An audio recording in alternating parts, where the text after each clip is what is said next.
нәрсе болып тұр ғой бұл деген. Құдай сақтасын. Бұл нәрсені негізі вообще қолдан жібермеу керек бұны ше.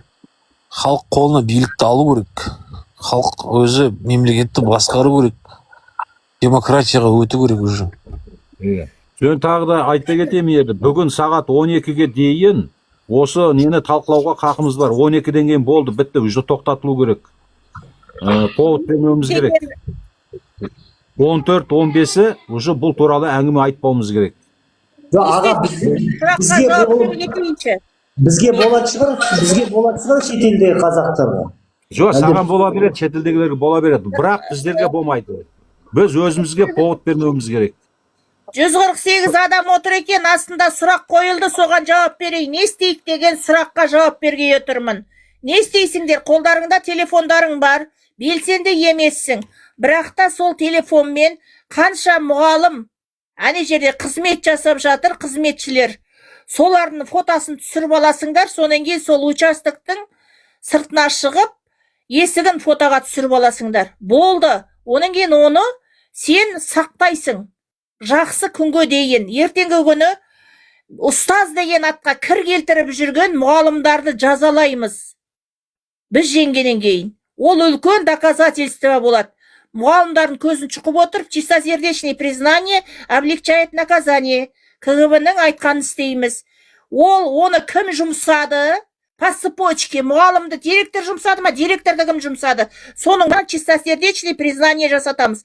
Ол ең соңында чиновникке кептіреледі, соның кейін чиновникті соттаймыз. Сол үшін керек, бізге свидетельдер керек. Сондықтан белсенді емес кісілерді түсіріп алыңдар, сақтап қойыңдар. Қарабет мұғалымдардың түрін. Бізге не істейміз деген сұраққа мен осылай деп айтамын. Шамадарың жеткенше өз участогындағы қарабеттер түсіріп алыңдар. Чихаря ешкімге айтпай. Болды. Басқа түк істемеңдер. Ол сенсізді сайланып қойған бәрі. Сенсізді шешіліп қойған вопрос ол. Просто біз свидетельдерді сақтап қоюымыз керек. Ертең күні мен жасағам жоқ, мен сөйткем жоқ, барғам жоқ, 15 мың теңге алғам жоқ. Bir күнге 15 мың теңгеге үшін мұғалымдар жалданады. Директорға мүмкін 100 мың беретін шығар, мұғалымдарға 15 мыңнан береді. Сол жалқи көт сүртетін 15 мың үшін ар-намысын таптап жатыр мұғалымдар. Ұстаз деген атқа кір келтіріп жатыр. Біз соларды жазалауымыз керек ертең күні.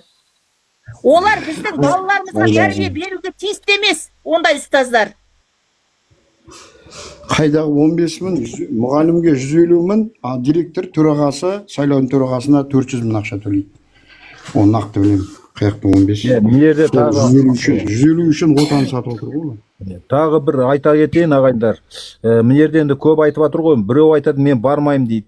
Біреу айтады барамын да дейді. Анау Галшкінің орнына Тоқаев кетіп жазып кетем деп жатыр. Болмаса қарсымын деп жазып кетем деп жатыр. Енді бүйерде түсіндіріп айтайын. Бүйерде бұлай жүрсең атта өледі, бұлай жүрсең арбадасына да ағайындар. Барсаңыз да келіскеніңіз, бармасаңыз да келіскеніңіз. Егер сіз барсаңыз, барсаңыз, әр участокке план беріп қойған. Осыншама адам сендерге келу керек. Ана участокке осыншама адам, мынаған осыншама адам деп қойған. Сол кірген адамдар автомат түрде кіріп кетеді. Көріп отырсыздар ма?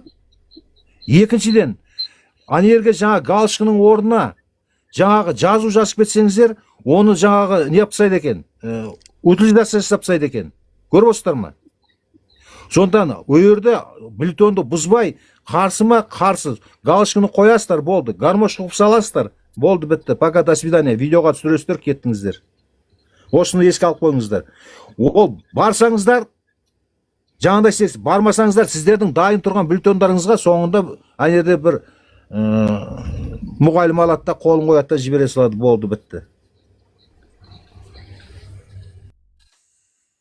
Сосын анау өз қаламмен барған дұрыс. Өйткені олардың қаламдары ана қытайский, өзім көзіме көргем кезінде. Ана галочка қоясың, өшіріп қалады да, сосын өздері қаламмен салады. Сол үшін өздерінің ручкілерінде қалталарын салып барғандарын дұрыс. Дұрыс айтасыз, өз қаламдарыңызды апарылаңыздар.